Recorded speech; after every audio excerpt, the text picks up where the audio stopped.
Saludos y bendiciones. Una vez más por acá, este es su Instituto Socioteológico Integral Reformador Octaviano Torres, con esta su clase correspondiente para el día de hoy en este núcleo número 18. Nos toca la clase número 6 de lo que es la escatología bíblica. Escatología bíblica, estudios de el porvenir. Avanzamos sobre la clase. Lo que ayer vimos, pues, fue de gran importancia. Hay muchas áreas o muchos textos, muchos temas que se le están predicando, se le están enseñando a la iglesia que no tienen absolutamente nada que ver con la iglesia, señoras y señores. Pero como no hemos estudiado, como hemos leído y no hemos estudiado, no hemos analizado, no conocemos la escatología bíblica, entonces le estamos enseñando muchos temas a la iglesia como si fueran de la iglesia y no tienen nada que ver con la iglesia. Estamos hablando de la naturaleza de la semana, es decir, estamos estudiando la escuela teológica o ideológica que enseña que la iglesia va a pasar por la gran tribulación. Ahora, una cosa es tribulaciones por las que hemos pasado y vamos a seguir pasando, y otra cosa es lo que la Biblia habla de la gran tribulación, que nunca la ha habido ni la volverá a haber jamás, ¿sí? Sin embargo, la gran tribulación se le conoce como la semana 70 y el carácter de esa semana no se ajusta al carácter de Dios ahorita en este tiempo. Porque el carácter de Dios en este tiempo, creo que lo estudiamos en Cristología de Alta Crítica, ¿sí? ¿Se recuerdan cuando estudiamos propiciación? ¿Se recuerdan del tema? Propiciar. Dios fue propicio para que se colocara sobre alguien el pecado, sobre ese alguien cayó toda la ira de Dios para que no caiga sobre más nadie. ¿Hasta cuándo? Que la iglesia sea arrebatada. Se termina la gracia y nuevamente, similar al tiempo o al periodo de la ley o al periodo de los patriarcas, nuevamente Dios va a actuar como en aquel entonces. ¿Sí? Por eso se le denomina la gran tribulación.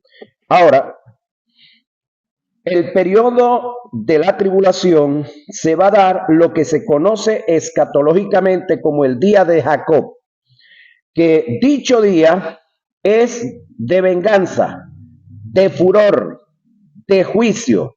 A continuación voy a presentar algunos términos que describen la semana. Ira, Sofonías 1, 15 y 18, Primera a Tesalonicenses 1, 9 y 10 y 5, 9, Apocalipsis 6, 18, 11, 18, 14, 19 y 15, 1, 16, 1 y 19, 1. Por favor, estudian los textos bíblicos en su casa, los leen y los analizan. Eso es parte de lo que es esa semana de ira. Estamos hablando de la semana o de los 7 años de la gran tribulación, de la cual dicen algunos que la iglesia va a pasar por allí. ¿Qué es otra posición que va a suceder en esa semana?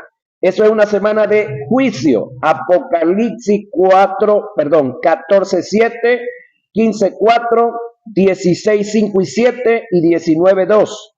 Indignación. ¿Cómo? Esa es una semana donde la indignación de Dios se va a mostrar. Ahora, vuelvo a preguntar, ¿puede acaso Dios ahorita indignarse? Pregunto, pastor, ¿puede Dios ahorita indignarse, cobrar nuevamente el pecado que ya lo cobró, que ya lo vengó? Al menos que sea un Dios injusto. Porque una deuda se cobra una sola vez. No se puede cobrar una deuda 2 veces, al menos que seamos injustos. ¿Estamos claros ahí? Entonces, ¿el Dios que tenemos nosotros es justo o es injusto? Si ya cobró, si ya vengó, ¿por qué tiene que hacerlo? ¿Por qué tiene que someter a la iglesia que reconoció a Cristo, que le entregó su vida, que se ha abstenido de pecado, se ha abstenido de tantas cosas del mundo? ¿Por qué tiene que someterla otra vez? ¿Entiende eso? ¿Cuadra eso? No cuadra. Ahora, semana de indignación, Isaías 26, 20 y 21 y 34, 1 y 3. Castigo, según castigo, Isaías 24, 20 y 21. Hora de prueba, Apocalipsis 3, 10. Hora de angustia, Jeremías 37. Destrucción, Joel 1:15. Tinieblas, Joel 2:2 y Amós 5:18 y Sofonía 1:14 y 18. Óigame, esa semana, la semana de la gran tribulación, todas estas manifestaciones se van a dar. Ahora, ¿será justo Dios para someter a la iglesia nuevamente a esto? ¿A qué la va a someter?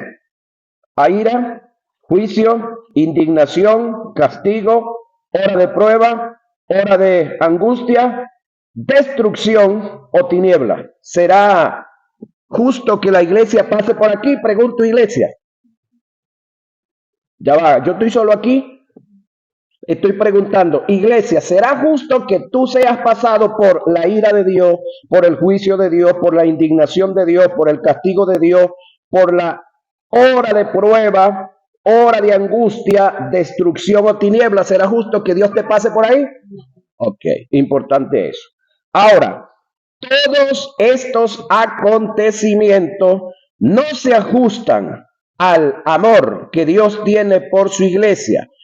Pasar a la iglesia por la tribulación sería someterla a estas tragedias, y según el testimonio del apóstol Pablo, nosotros no somos hijos de ira, sino de bendición. Por otro lado, si la iglesia pasa por la ira de Dios, se rompería por completo uno de los incidentes que se dieron en el Gólgota, que es el acto de propiciación, que indica calmar la ira de un Dios ofendido.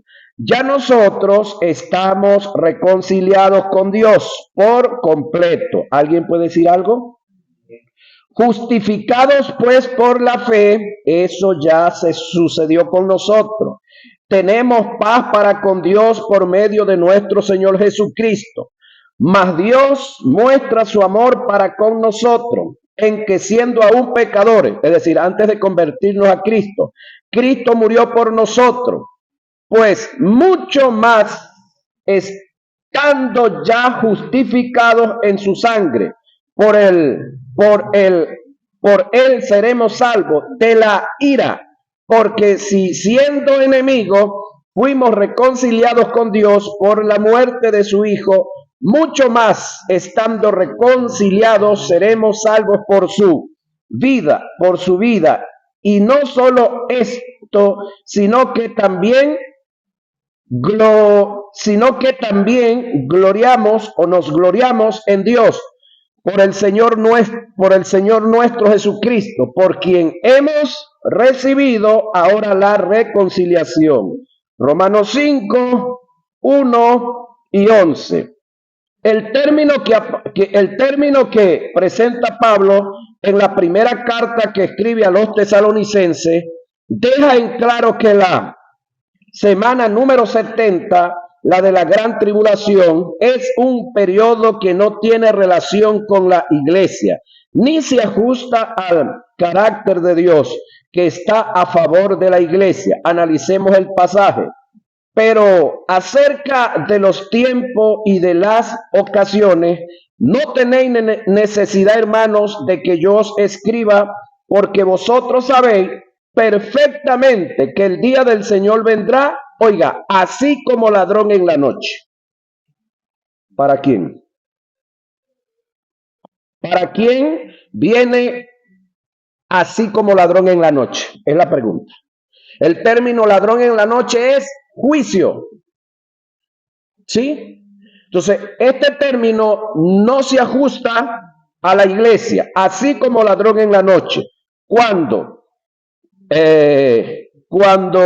digan, oiga, cuando digan, Pablo está metido entre los que dicen, mete la iglesia tampoco. Cuando digan otros, paz y seguridad, entonces vendrá sobre ellos. ¿Sobre quién? Ellos, no sobre nosotros. ¿Qué vendrá? Destrucción repentina. Como los dolores a la mujer encinta, y no escaparán. Nótese que dice no escaparán, no dice no escaparemos. Oiga, mas vosotros, hermanos, no estáis. No dice no estéis en tiniebla. Es decir, el término juicio y todo lo demás es para los que están en tiniebla. Pregunto yo, ¿la iglesia está en tiniebla? Si está en tiniebla no es iglesia. Solamente están en tiniebla los que no son iglesia. Para que aquel día os sorprenda como ladrón, porque todos vosotros sois hijos de luz. Eso somos nosotros, dijo el mexicano. Hijos del día, no somos de la noche, ni de las tinieblas. Por tanto, no durmamos como los demás, sino velemos y seamos sobrios, pues los que duermen de noche, de noche duermen. Ahora pregunto yo, ¿de día no se puede dormir? El término noche aquí tiene que ver con estado o tiene que ver con, se me escapa la palabra ahorita, efecto. Efecto es lo que viene dentro de 3 horas. Se acaba lo poco que nos queda de luz y viene el efecto de la noche. Los que duermen de noche, pero ya va, de día no se duerme también. Sí, entonces aquí no me está hablando de efecto, me está hablando de estado espiritual. Estado espiritual de noche es tiniebla. La palabra luz aquí es estado espiritual, no es condición. Es decir, la iglesia está en estado espiritual, así sea de noche. O usted necesita prender una lámpara, una linterna para poder orar de noche. Bueno, ubiquémonos ahí. Entonces, de noche duermen. Y los que se embriagan, de noche se embriagan. Estamos hablando de tinieblas. Pero nosotros, Pablo se incluye acá, que somos del día, seamos sobrios. ¿Qué es sobrio? Lo opuesto, o lo antónimo a ebrio, borrachito impertinente. Habiéndonos vestido con la coraza de fe y de amor y con la esperanza de salvación, como yelmo, porque no nos ha puesto Dios para ira. La semana de la gran tribulación es una semana de ira, sino para alcanzar salvación por medio de nuestro Señor Jesucristo. Primera a Tesalonicenses 5, 1, 8 y 9. Hay quienes dicen para alegar que la iglesia pasará por la gran tribulación, que Dios librará a la iglesia de dicha tribulación, apoyándose en Apocalipsis, donde Dios dice: yo también te guardaré de la hora de la prueba que ha de venir sobre el mundo entero para probar a los que moran sobre la tierra. Eso es Apocalipsis 3:10. Vamos a explicarlo.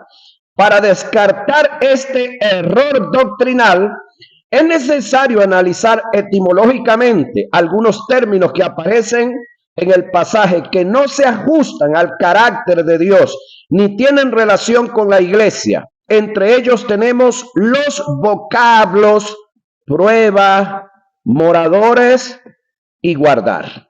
El término prueba existe, de él existen 2 en el griego para hacer referencia a ella. Tienen diferentes significados y valores. Pasemos a definirlo. Dokimazo es la prueba que viene con la finalidad de hacerte ver la falta de madurez que tienes en el área donde se te está probando. en el texto sagrado, cuando se utiliza este término, siempre se da para hacer referencia a la prueba que viene de parte de Dios, indicando que Dios, nunca prueba para destruir, sino para edificar y bendecirnos. Es decir, la prueba que viene de parte de Dios es para que yo pueda verme en el área que me falta madurar. No para Dios probarme, para conocerme, porque Dios, como omnisciente que es, me conoce. Él sabe quién es Octaviano Torres y sabe quiénes son los sujetos que están aquí al frente de él, todos. Dios no necesita hacer nada para averiguar quiénes somos nosotros, ya Él lo sabe. Cuando Él nos prueba es para que tú y yo sepamos en qué área necesitamos trabajarnos. ¿Sí? Ahora, es el doquimazo. Aquí viene la prueba que viene de parte del diablo. Peirazo. Es la prueba que viene con la finalidad de acabarte, destrozarte, destruirte, aniquilarte, sacarte de curso.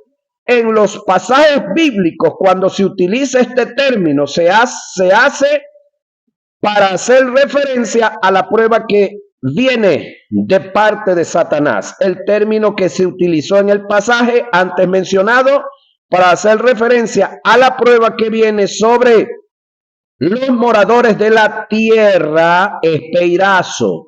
Quiere decir que la prueba que viene de parte de Satanás viene para acabar, para destruir, para aniquilar.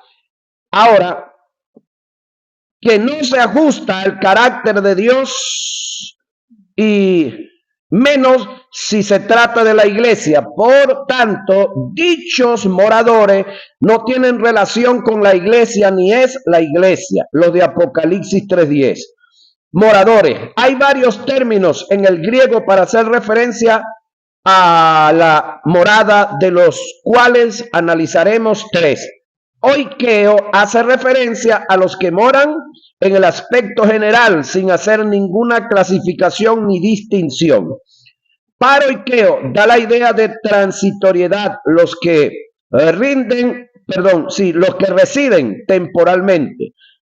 Katoikeo tiene la idea de permanencia en sí. Esto es los que han hecho de la tierra su morada permanente, identificándose y ajustándose a su sistema, al comercio, religión, política y cultura. El término katoikeo fue el que se utilizó en Apocalipsis 3:10. Ahora, si el término katoikeo que se utilizó acá, vamos a ver si este se ajusta a usted. Yo le voy a hacer unas preguntas y usted se va a examinar. El término en Apocalipsis 3:10 es katoikeo. Oiga, tiene la idea de permanencia en sí. Esto es, los que han hecho de la tierra su morada permanente, identificándose, ajustándose a su sistema, al comercio, religión y política. De estas 3, de comercio, religión y política, yo le quiero hacer una pregunta a usted. ¿Usted está agradado, usted está contento, usted está cómodo con el comercio aquí en el país? Y los demás sí están finos con el comercio. Es decir, que el saco de café debieran de estárselo pagando en tanto, se lo pagan en tanto, que la harina que ustedes debieran de comprarle en tanto, se la venden en tanto, que esto, que el otro, que tal. Ajá. Entonces ustedes están desajustados, incómodos por el comercio. Pregunto, ¿sí o no? Ajá. Con la política que hay, están chévere, calidad, les gusta, la abrazan. ¿Sí? ¿Quieren que siga esa política? Ajá, entonces esto no tiene nada que ver con ustedes. Falta una, ¿cuál es? Comercio. Ajá, ¿ustedes están de acuerdo con la posición que el Estado y los gobiernos del mundo tienen a favor, sesgados hacia un lado religioso, y a los otros no nos paran, no nos respetan, no nos honran como debieran? Entonces esto no es con usted, porque usted mismo sabe que está en desacuerdo con esto. Entonces, el término, reitero, katoikeo, fue el que se utilizó en Apocalipsis 3:10 para hacer referencia a los moradores de la tierra.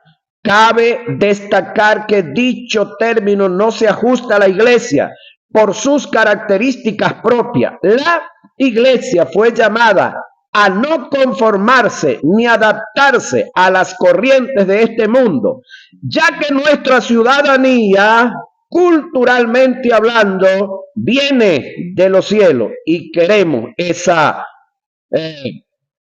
reino establecido en todas las áreas. Que ya espiritualmente está en nosotros, amén, pero eso no lo queremos solamente en nosotros, lo queremos en todo. Y por ahora no es posible establecerlo como tal. Eso viene. No os conforméis a este siglo, dice el texto, sino transformaos por medio de la renovación de vuestro entendimiento, para que comprobéis cuál sea la buena voluntad de Dios, agradable, perfecta. Romanos 12:2. Guardar, aquí viene el otro término. El término guardar que se utilizó del griego es tereo, que aunado a la preposición que se consigue en el pasaje indica excluir de la prueba, por lo que se declara en el pasaje, por lo que se declara en el pasaje, lo que quiere decir es, yo te libraré, oiga, yo te libraré de la prueba que ha de venir sobre los moradores de la tierra. Nótese que la prueba viene sobre los moradores de la tierra. Y la promesa para usted y para mí es, yo te libraré de la. ¿Cómo? De la. No dice en la. ¿Sí? De la. No en la. ¿Se entiende eso, verdad? Dijo uno por allá, ¿me hago entender? Ajá. Entonces, librarlo en la es que usted va a pasar por la. Pero librarlo de la es que usted no va a llegar a la prueba. ¿Copian eso?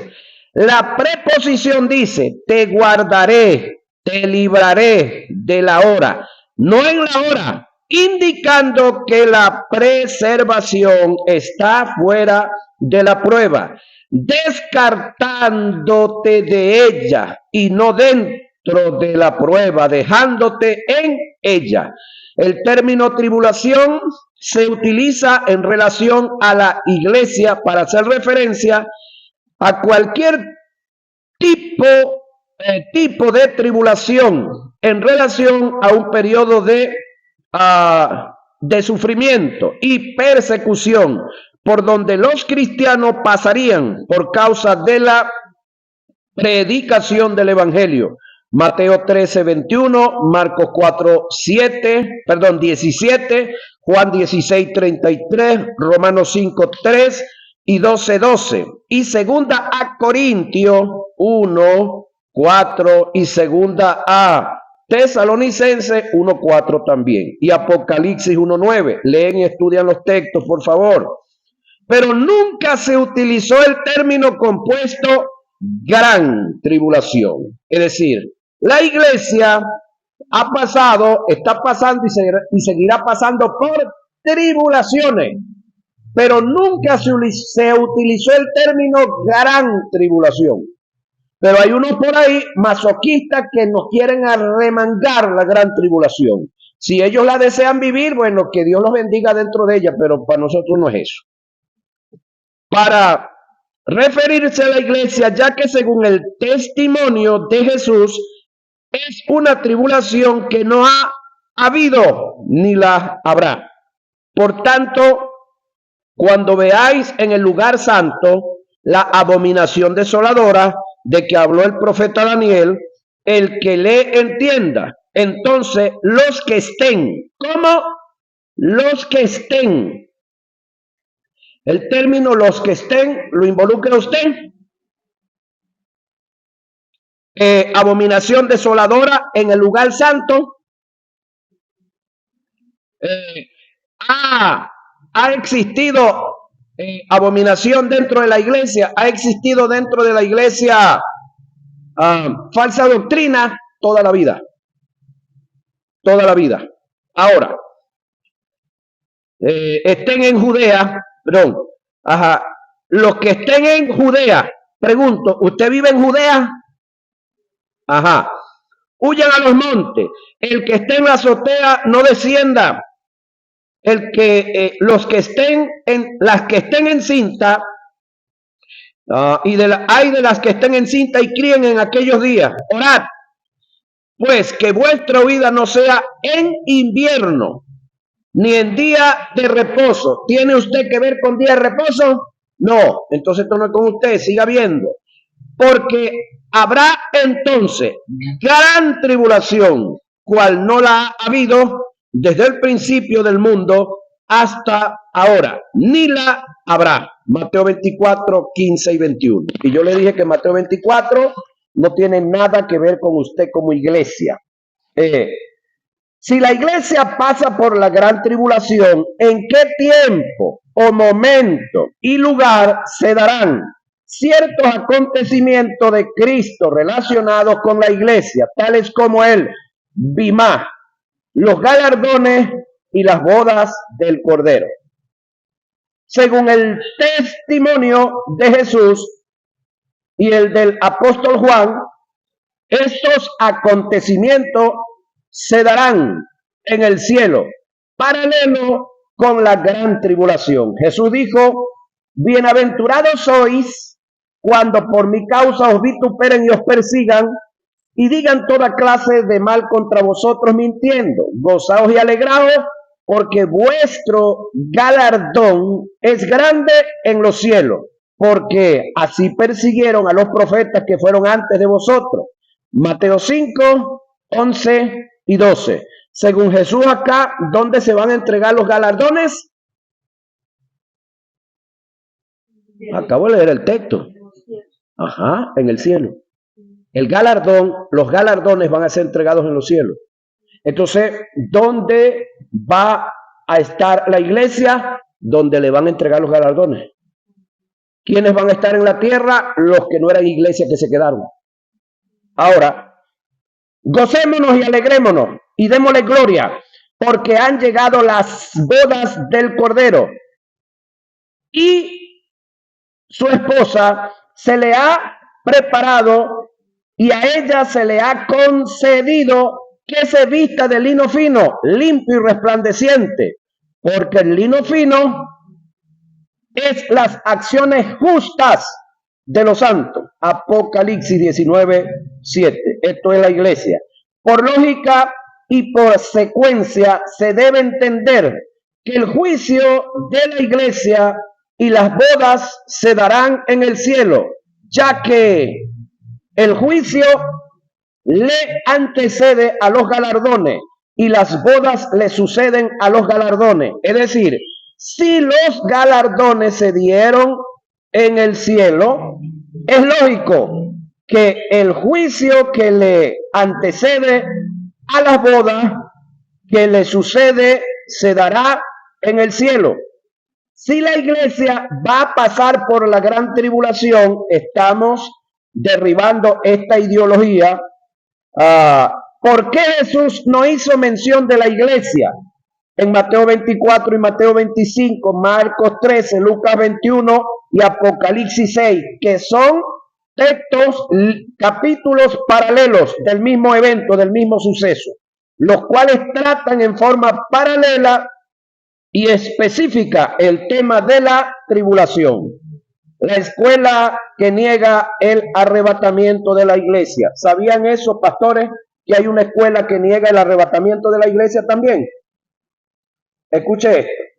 Hay un grupo de personas dentro de la iglesia que dicen, uno, la que acabamos de ver, que la iglesia va a pasar por la gran tribulación, ya acabamos de mostrar que no es posible. Ahora, hay otros que dicen que la iglesia va a ser arrebatada en medio de la tribulación. Tampoco es posible por lo que acabamos de ver ahorita, porque no dice en medio de la... Ajá. Ok. Otro de los detalles es que hay unos también que afirman, pastor, que cuando Cristo venga se va a la mitad de la iglesia y la otra se queda.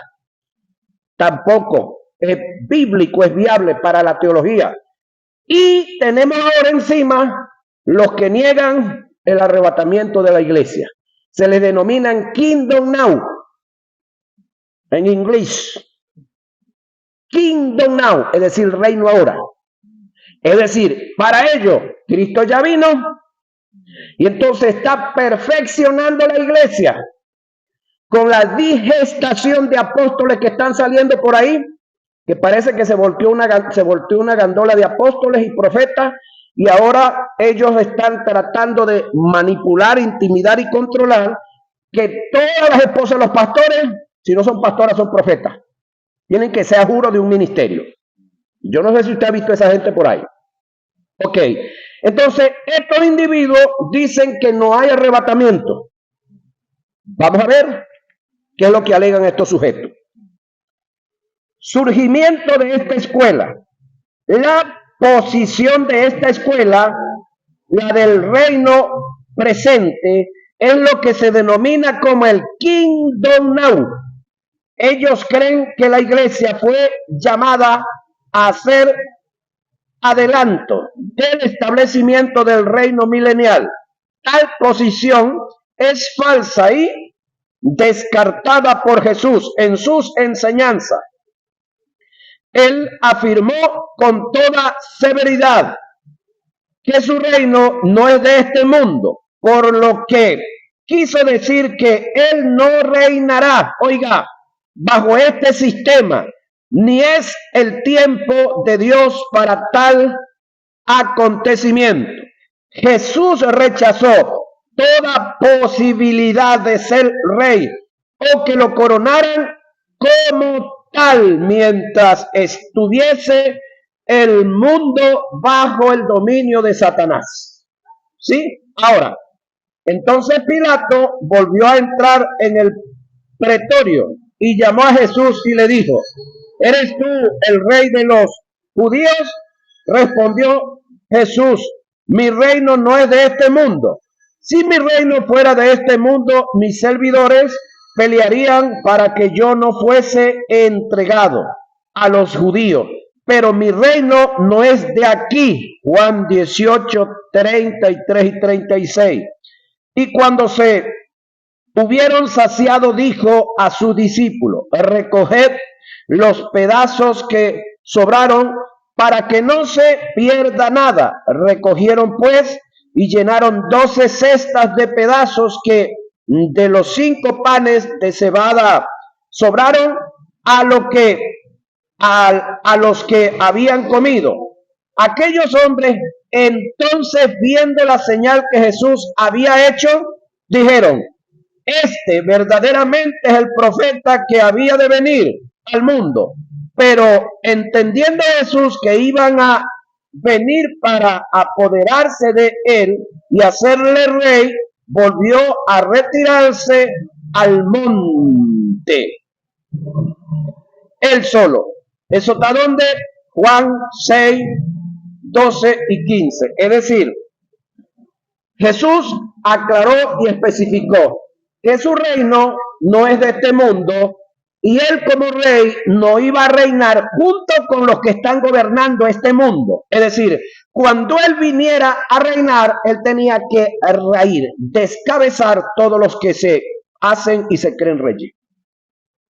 Es decir, el único reino que va a permanecer y va a estar estable cuando Jesús inicia a reinar es el de él. Es decir, no van a ver el reino del diablo aquí y paralelo aquí el de Jesús.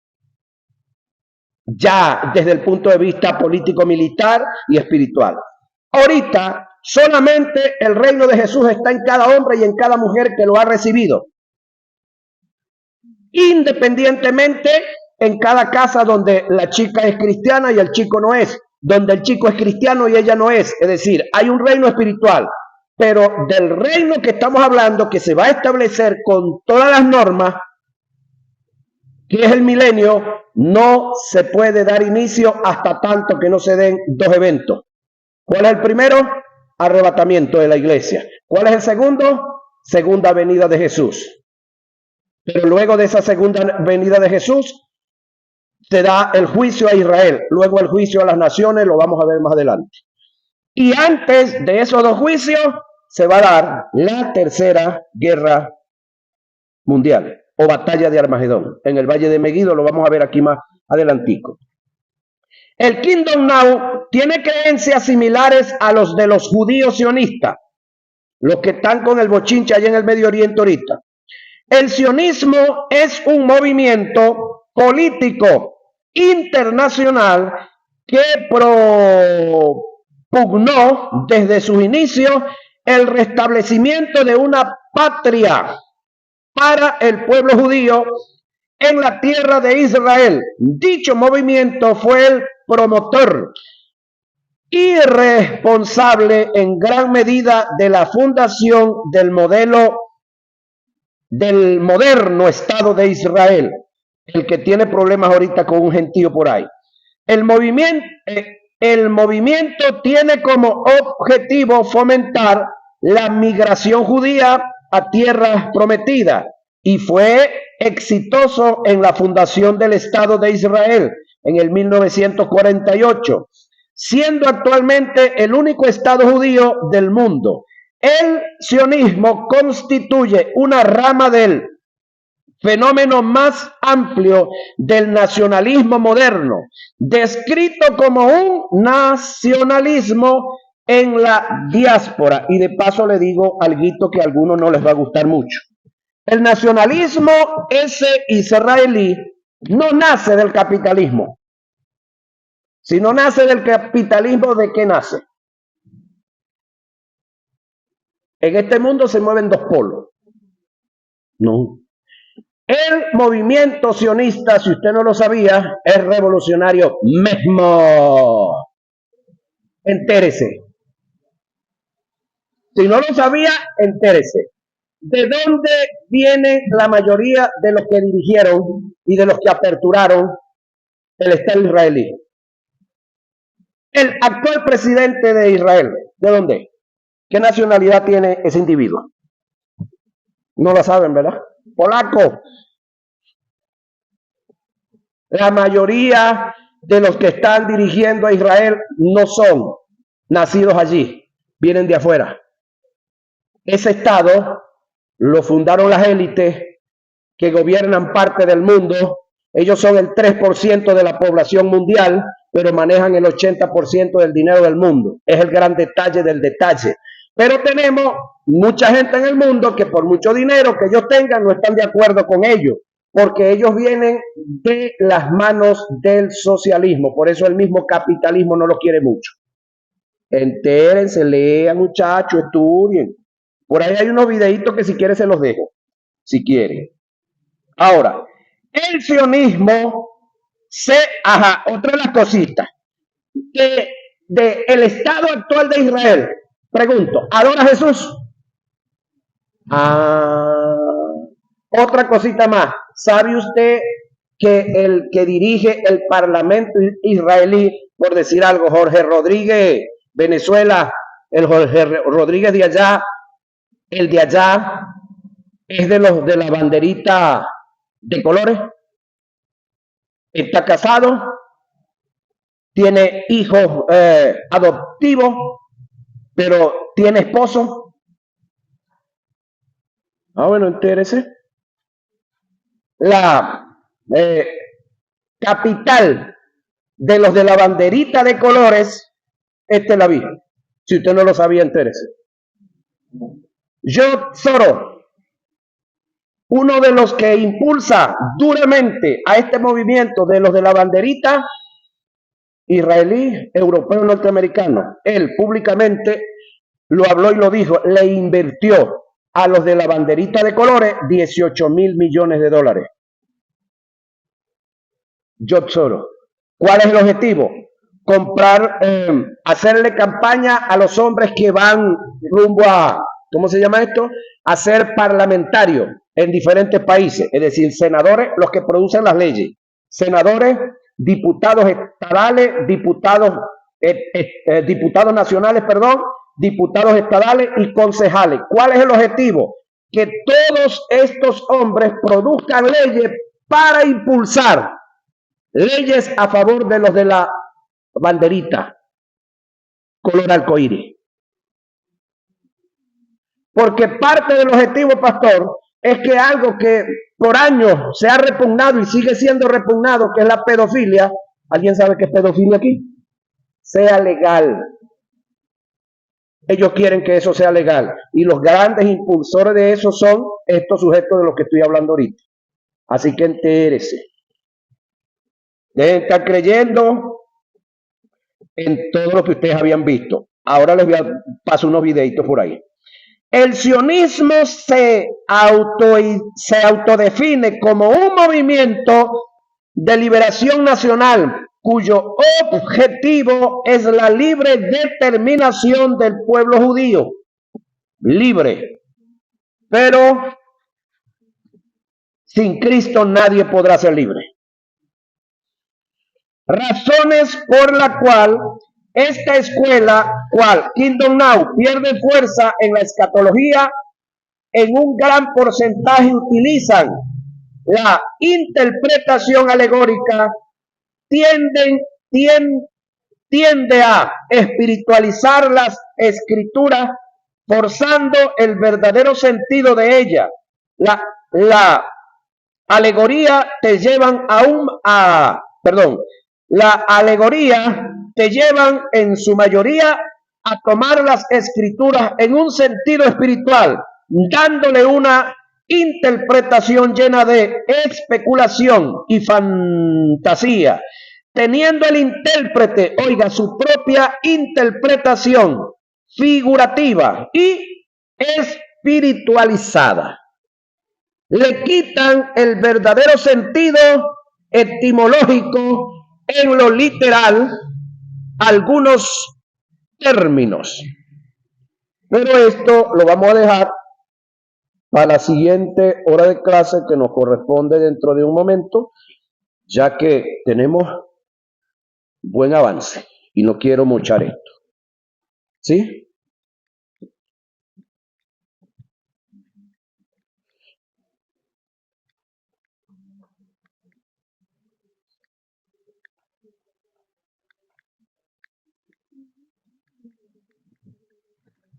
Bueno.